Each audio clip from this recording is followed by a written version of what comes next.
Welcome to the Direct Farm Podcast, the weekly listen for farm selling direct.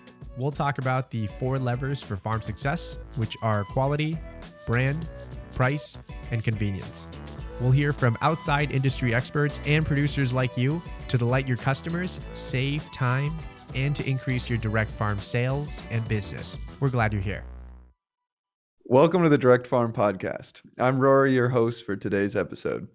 We've got a great conversation for you today with one of our market development experts and a member of our farm advisor network, Camille Abdel-Nabi of Little River Farms, located in Warren, Rhode Island. Welcome, Camille. Welcome back. It hasn't been too long since it feels like you were just here. I know, it's great to be back for the second podcast already. Yeah, for a little bit of a refresher, or for people that may have missed the last episode, could you tell us a little bit about your farm and what you produce? Sure, yeah, we're Little River Farm and we're located in Rhode Island. We have 2 different properties that we grow on. One is rented and one we own. And we're really focused on growing salad greens, microgreens, tomatoes, really everything that you need for a salad. We have perennial crops a lot. We do a lot of rhubarb, which is a really nice early season crop before the tomatoes come in. And now we've started to also expand into doing some plant sale in the beginning of the year, but definitely have moved away from doing those heavier storage crops and have gone more to the fresh greens. Awesome. You kind of started to get to it there, but how did you get to the product mix that you're currently offering, and what was the process of going more and more towards, like, I think last time you talked about that too, like you kind of see as like we're building out the salad really. Yeah, I think we really made the change when we became a no-till farm and we moved away from using a lot of machinery and tractors. We just found that didn't suit our personalities so well. And once you're in no-till, preparing beds for winter squash and that type of stuff, it's just not nearly as profitable when you're doing it all by hand. So that was one part of it. And then we also just found that we were always selling out of salad greens at the markets, and there was this really big demand for it. And when we did a crop budget analysis, we also found that it's one of the crops that on a small farm we could actually produce in volume and sell at a lower discount. So it was those 2 things that came together. And also it's just really what we like to grow. And I think it is important to take those things into consideration. What do you like? What suits you? Yeah, that's really such like a business approach to it too. It's looking at like, one, what do you like to grow, but then also what's going to work well for our farm and in our market, what people want and things like that. So it's a really smart way of going about it. I think a lot of times the appeal for farmers is that they can grow and provide things that maybe people can't get at the grocery store. And so the idea of growing all these different kinds of tomatoes or a bunch of different kinds of all these different kinds of produce really, and then offering that to their customers can be really appealing. But it can overextend a farmer really quick. And then you're trying to keep up with all these different things, that unique products and the kind of niche products that you're growing at your farm. Obviously, it sounds like you guys maybe went through a little bit of that. But what would be your advice to farmers, especially in produce, who are working on narrowing down that product offering to provide more specific things to their customers? Yeah, I would look around and try to see what there is a need for, visit the farmers markets, talk to some local stores and ask them what they're looking for and see if that suits what you can do. And sometimes you just have to try as well and see what suits your soil, what suits your climate and your land. But definitely try to find what people want to buy and start there and see if you can produce that. Awesome. So the kind of going back to some of your stuff with barn to door, you guys started using barn to door a little over a year or 2 ago, correct? Yeah, it's been 2 years now. We Wow. started, like a lot of other farms, with the pandemic. We just transitioned away from farmers markets that year because some of them got shut down and needed to get a delivery service up and running to get all the products we had to our customers. So it came out of a necessity, but we're really glad we did it. And it was always something I was thinking about doing, how do I get my products to people that don't go to the market? But definitely the pandemic just gave us the push to change our business and use more technology with it. Yeah, and even with markets somewhat coming back, you guys have recently decided this year to do less markets. Is that correct? And what kind of went into that process or that decision? Yeah, we have cut back this year from 3 farmers markets weekly to only one. And the bottom line was we were feeling just burnt out and that we just couldn't keep up our current, schedule, and that we needed something to give because we were doing the 3 markets a week, 2 delivery days, also doing a small amount of wholesale. And last year we had no time to devote to our new property in terms of getting it set up. And we really realized that we needed more time to do that. So Mhm. it was a combination of just knowing that we couldn't keep up at the pace that we are, and also giving more time to our new property and being able to have our crew come there and help us instead of sending people to the market, because it is a big time intensive thing. Mhm. We usually dedicate each market as 2 people. So you're looking at 18 hours or so that 2 people are there. And sometimes those hours you think you could devote to something else. Yeah, definitely. Yeah, to maximize the time. Well, I'm excited to hear how that works for you guys, and obviously that gives you a little bit more room to invest in the new property and expand that, and then also hopefully push more and more people to just purchasing online and getting it delivered, which is a little easier on your schedule, I guess. Yeah, definitely. I really like also that it's all paid for before we Hmm. harvest it when it comes to deliveries and wholesale, where at the markets you are guessing a little bit and Yeah. sometimes there is wasted product with that. Yeah, definitely. We kind of wanted to dive in with you, and something that we started to talk a little bit about in the last episode that you were on is some of your strategies around packaging of products. It doesn't really maybe seem like one of the most exciting things to talk about, but it's something that every farmer has to deal with, is how to package their product to get it to a customer, and can be a lot of questions around it. To start out, when your farm first started selling direct to consumer, how did you package your products? How did you offer those to customers? Yeah, in those beginning years, it was definitely pretty basic. We were just using the typical produce bags you usually find at the grocery store, and we really had one size of everything, and that's what we were bringing to the market, and it worked. And I think at the market, what we did notice is those people are very plastic conscious, so they really don't want everything packaged, and they prefer to have it loose. So it worked Hmm. really well for that period of time. But once we started selling more ways, we definitely did have to think more about how to package things. Hmm.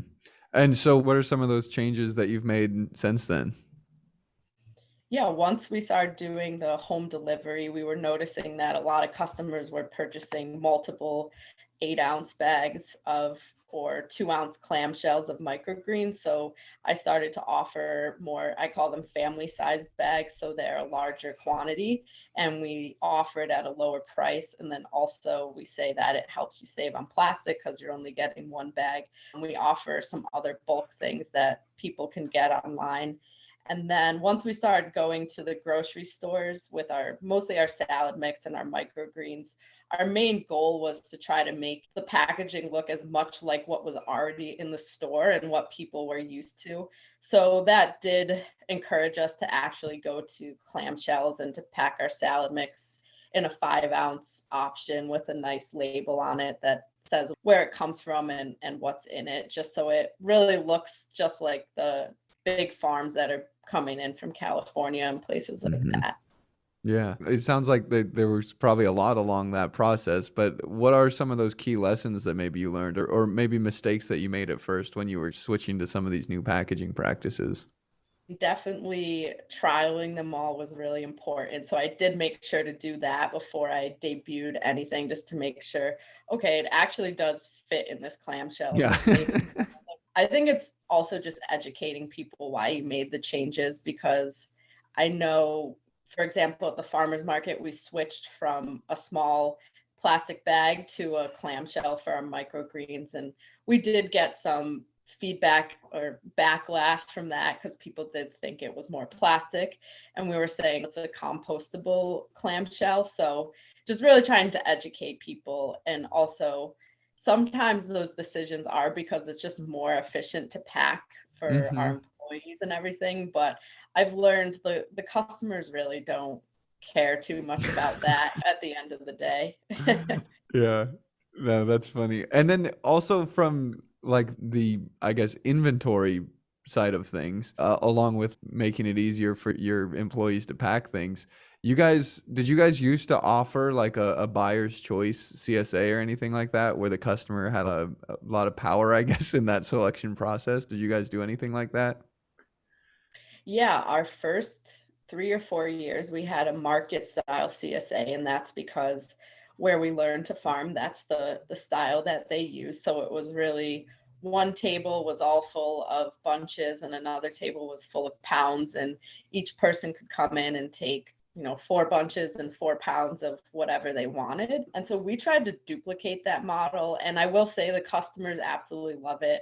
The farm where we worked, they still do that, and they have a 300-person CSA with a 250 member waiting list. So Wow. it's definitely very popular, but we didn't have a great location for people to come and do that. So we were taking it somewhere else. It felt like we were going to a farmer's market. And also, it was really hard to predict how much of each item you needed. So you end up bringing extra of everything, and there was some waste involved. If you have a secondary outlet like a market the next day, it can work. I will say the one big benefit with it is very sustainable, and it does cut down on packing time because you just put all the greens out loose, and people Mm-hmm. can bring their own bags, or you don't really have to bunch the carrots and beets. You can put them out on the pound side. So I think there is a lot of potential with that, but you have to have the right type of farm. And I think you almost want to devote yourself completely to that. We did go to more of a we choose model, and it's worked definitely. And I think people who like it, and if people don't like it, then they can just get the online ordering what they want every week. So I try to also promote that. Yeah, no, that's a good way of going about it. How specifically did that kind of change, or what parts of your business did that kind of simplify when you went to like a farmer's choice CSA?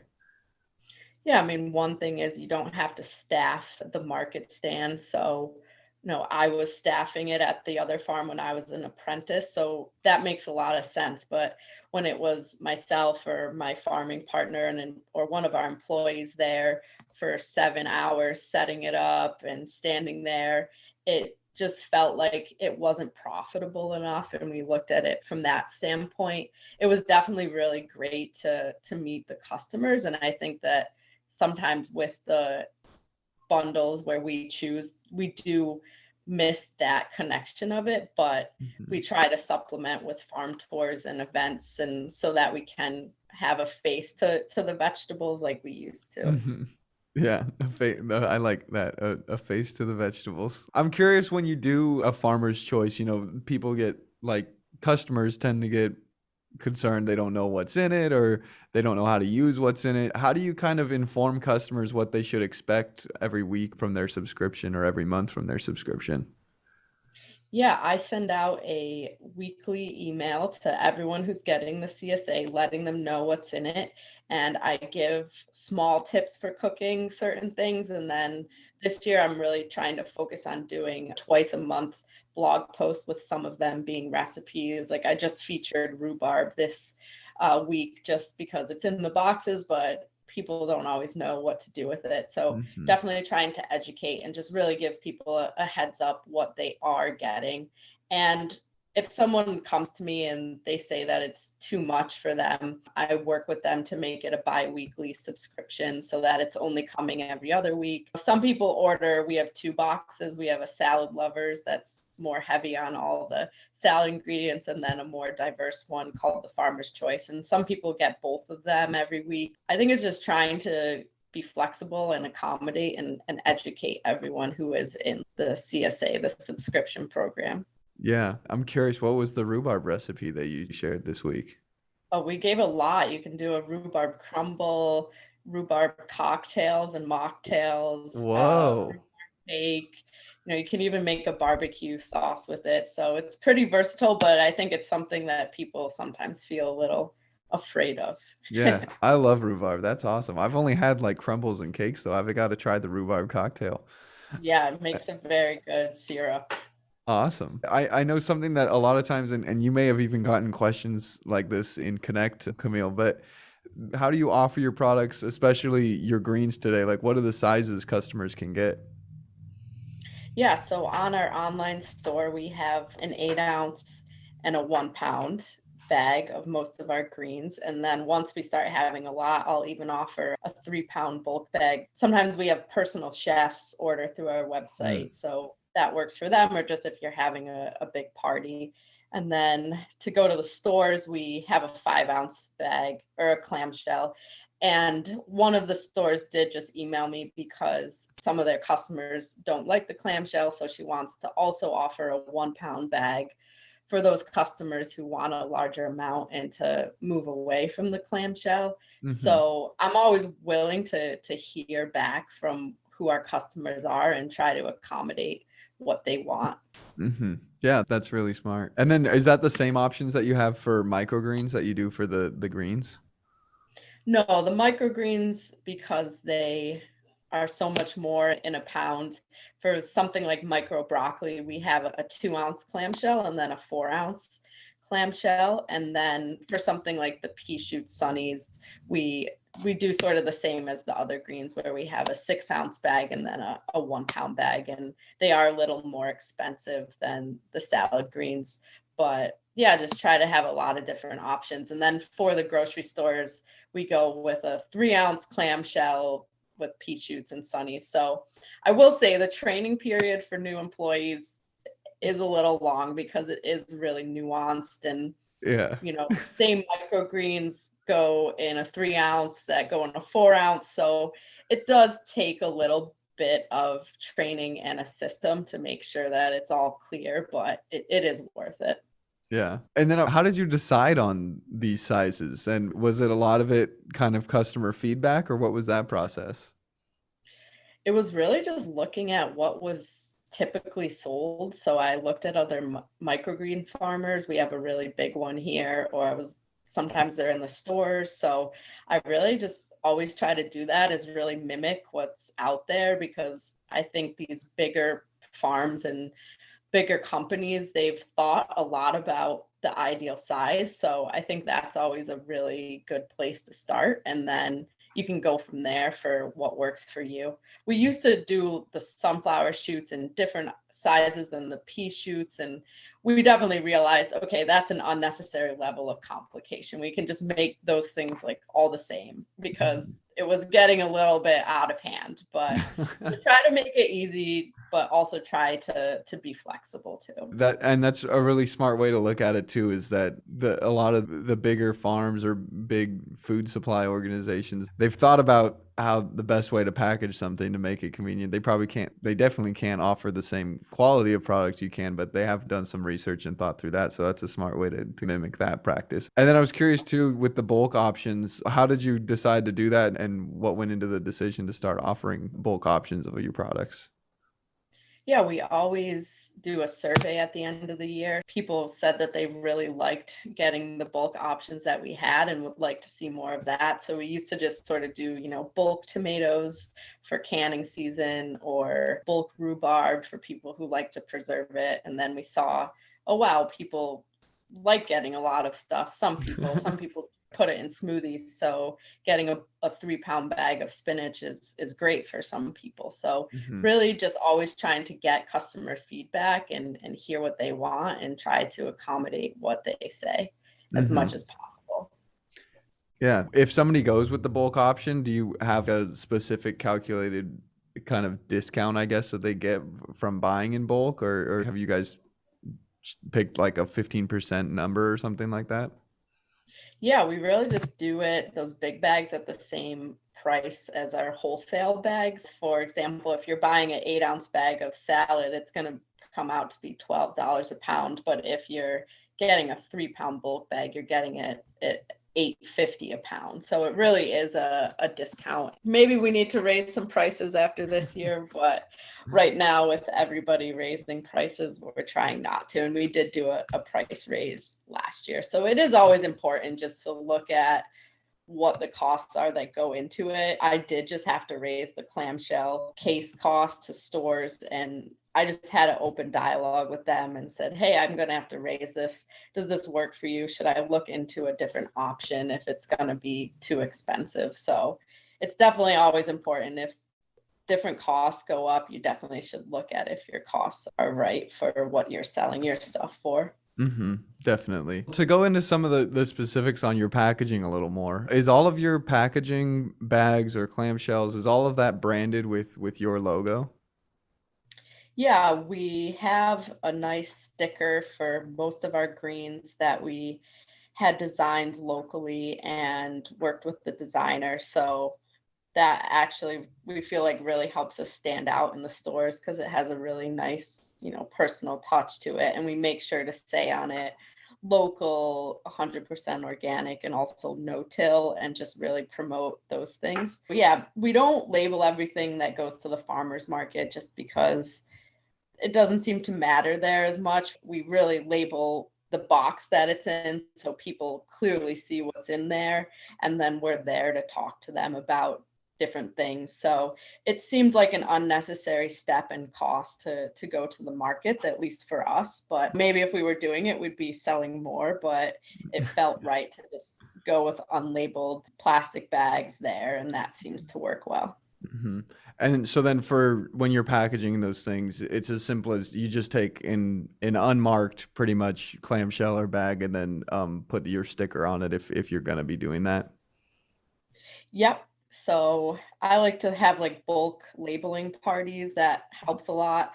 So sometimes we have 30 minutes at the end of the day, and I'm just like, all right, everybody come in, because we pack everything as we're harvesting. So literally the salad is coming out of the field, we're drying it, and it's going right into the clamshell. So when it starts to get hot and we're picking hundreds of pounds of greens, anything we can do to save time in that moment is really helpful. I've definitely set myself up with a really nice label printer, label spooler setup, just to make it easy to have a lot of labels on hand, because that was one thing that was happening. I was just printing them when I had time a little bit. I didn't have a way to spool them all up. So now I can just print 1,000 at once, have them on hand. And if we have some time to go label them, then we can go do that. So that was going to be my next question. So you print all of them, like you just bought like a labeler or some kind of printer and you print all these yourself? Yeah, we have a direct thermal printer, and then I buy the labels, and then there's the label spooler, and it works pretty well. I'll say it's doesn't have as many options as if you were getting it printed professionally, just in terms of the colors and things you can use, but for us, at least at this point, it works really well. And then I think you touched on too, there's, I guess, like a natural resistance maybe when customers see more plastic or something being used. And you mentioned that yours is plastic, but it is compostable. Did you kind of see a benefit from using like those sustainable methods when you package your products? Does that kind of help mitigate some of that customer wariness? Not as much as I would have hoped. I think customers really want a sustainable product and they want to eliminate plastic. And I think the problem is, as farmers or business owners, we really just don't have very many options for that. Yeah.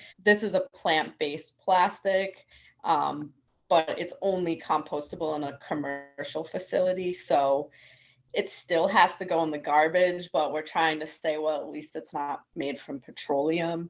But it doesn't advertise it super well on the clamshell anyways. So I don't think it's as effective as we had hoped. I'm always looking for an actually compostable bag or clamshell, but it just doesn't seem like what we need exists. And it's definitely really hard because customers want it. And I know they do, and I want it too, but what they want and what we want isn't really out there at this time. So I'm hopeful that in the coming years, there will be more options to make everybody happy, and I'd feel better about it for sure too. Yeah, definitely. That's an interesting problem that probably isn't something that most people think about running into down the road. But yeah, if there's nothing out there, that's the major problem. And then I was curious too, what has the response been, or has there been any response to taking that extra step of putting the stickers on, putting your logo on, and adding a little bit of branding to your packaging? Because I know there's a lot of farms that don't do that and they want to, and they're thinking about starting it. So is that something you've seen some reward from? Yeah, I think we wouldn't be having the success that we have in the grocery stores without it. Just before this podcast, I was trying to get some new accounts. So I walked in with samples, and the guy even said, he's like, "Oh, we buy Olivia's Organics. This looks really similar to that, just in terms of how it was packaged. And it has a nice label on it." And I think just bringing that element of being professional and looking that way goes a long way if you're trying to get into those retail outlets. I think it's definitely worth it, and it will pay off. Hmm. That's awesome. Do you guys use the logos and stuff on your delivery too? I know you mentioned with like at the market, you feel like it doesn't necessarily play as big a role, but with delivery where someone might not have come into contact with you, do you put logos and things on that packaging? Well, the main thing is we had a wax box custom designed for our farm. Beautiful box that has all these like hand drawn vegetable graphics on it and has our name on it. And it also says, "Please return the box to us" on there. So that is one way that we have made our delivery more sustainable, is that we get a lot of those boxes back. So that's like the main way. If people get microgreens in their deliveries, they get labeled just because we have 8 different kinds. So it makes sense for that to distinguish what's what. But yeah, I mean, and we have a big logo on our van. We made sure to do that. So Hmm. at least they know, we're coming, and they see us coming and see the nice box and have some relation with our farm name through that. Yeah, that's awesome. I feel like the decal delivery van is like, that's a big step for a lot of farms. So that's really cool that you guys have that. Yeah, it's definitely, people say they've just found us Just driving through the behind us on the roads. That's awesome. It's working. And Yeah. then with that box, you drop that at the doorstep, and then how do you get that back from people? Yeah, if people do leave a cooler out, then we Okay. will just transfer it right then and there and take the box back. But not everybody does. So usually they'll just leave it out at their next delivery. So definitely, if it's just a customer that orders once and never orders again, then we're never going to see that box. But most of the time, we get people to order another time. And our wholesale accounts, same deal. They know that they can give the boxes back to us. So it definitely seems much better having the wax box. It's a little more expensive, but Hmm. compared to cardboard, you can get a lot of uses out of it. And you don't have to line it with any plastic. You can just, put the wet items right in there. And all the customers have seemed to like that a lot. Yeah, that's awesome. And a more, like you said, a more sustainable way of doing that. How did you go about getting those? Was there like a local packaging company that you were able to get those customized from? Yeah, there's a packaging company that has a local branch. So I had the same designer who did our labels. She designed the box, and then I worked with the packaging company to get it printed. So it was a one-time $500 fee just to have a plate made for us, a die cut, and now we can just continually use that. I'd say the one thing with it is you do have to put an order minimum in of 4,000 boxes. So Wow. we have a few years worth of supplies. So everywhere is just full of these boxes. But we just used to have to put a sticker on it that said, "Please return the box." And this just seemed to make it so we got a lot more back because it has our name on it. Yeah. No, that's awesome. And 4,000, you'll be set for a little while. Or maybe hopefully you're not set for a while. You have to get more. Yeah, right? Probably better if we go to them. Awesome. Well, do you have any advice maybe for farmers who might be going about that kind of process of figuring out packaging and where to get it, what kind of route to take with it? Yeah, I think, get on Instagram and follow a lot of farms and Hmm. ask them questions. I know I get a lot of questions now about our label printer, and I've helped a few farms set that up. And I know as farmers, we're always pretty willing to answer each other's questions. I think ask questions and then, yeah, see what other people are doing, go in the grocery stores, visit some markets, ask some questions and see what your different options are and what you like. Yeah, awesome. That's great advice. And then is your packaging in terms of your subscriptions, is that all the same? Do you just basically group things together or bundle things together to make that subscription then?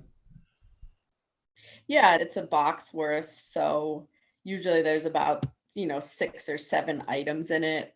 I've chosen to make a little bit smaller of a box that people get every week just because I did feel that when we had our old CSA that they were getting more.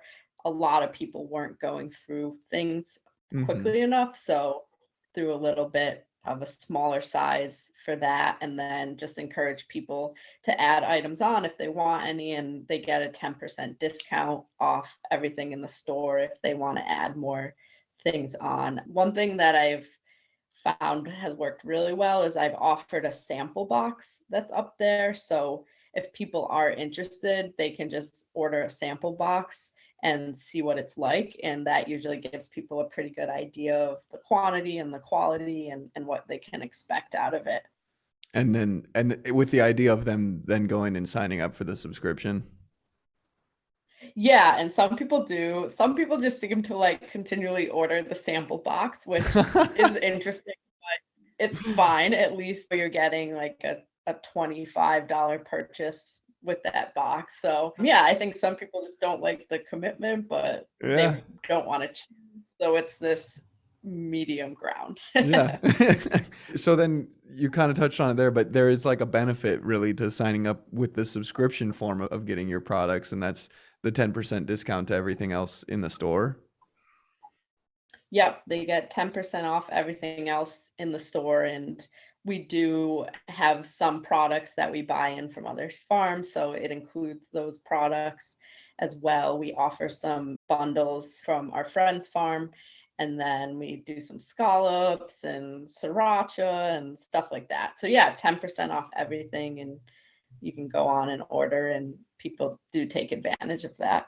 That's awesome. I don't think I've ever heard of that approach to it before, but it's kind of like a cool way of like gating items. And then does your subscription also kind of have like some kind of built-in like discount, or is that basically the discount that you get is that additional 10% off everything else? If people pay up front, they get a discount on it. I've made that Okay. option just so there are those people who want to just pay for it and we get that money right away. It Mhm. definitely really helps in the winter time, in the early season. I mean, it's May and definitely it's still helpful. I think for us, we're really making the bulk of our profits in the third quarter. So any type of upfront payment we can get now is really helpful.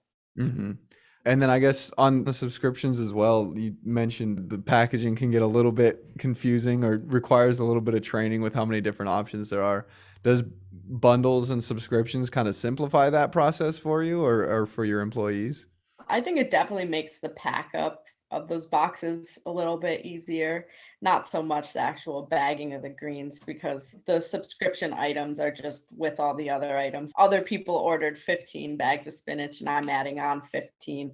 Yeah, my employees don't really know Yeah. how that's broken down, but it when it comes to actually packing the boxes, it's pretty nice when you have 15 that are just the same and you Yeah. can get into that routine of adding things to those boxes.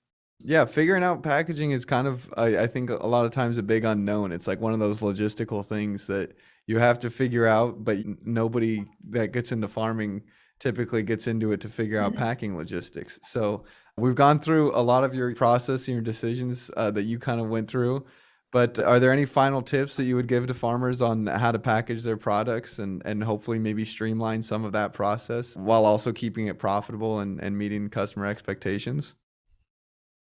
Yeah, I'd say as much as you can do in the off season, do that, which I put off season in quotation marks because now so many of us are farming almost year round, but order samples, start packing them, see what fits, and then start bringing those different products to places that you want to sell them, and just have an open dialogue about, you know, do you think that this is going to work, or is there something else you'd prefer, and try to give options, but also not make yourself crazy or make your training overly complicated. There's definitely got to be some level of nuance, but Mm-hmm. just it also depends how many different outlets you have. You know, if you're just going to the farmers market, then that's one thing. But for us, where we're doing so many different ways of selling it, it does just take a different level of nuance. So don't get overwhelmed by it. I will say sometimes I try to like take on a new packaging product